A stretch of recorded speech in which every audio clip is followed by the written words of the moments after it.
Thank you, Madam Vice President. Kenya aligns with the Africa Group statement delivered by the Gambia.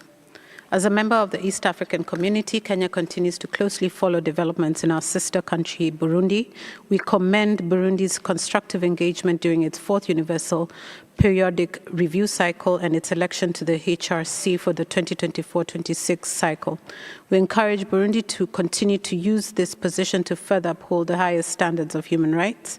We welcome the recent mission to Burundi by the OHCHR Regional Representation for Central Africa. Indeed, such engagements with UN mechanisms is a positive step.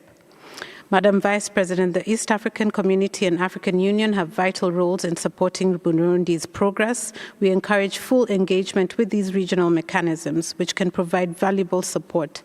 The East African Community's conflict early warning mechanism and the AU's Panel of the Wise are examples of regional tools that could assist in preventing potential tensions. We urge Burundi to leverage these existing frameworks to ensure a peaceful and inclusive political process.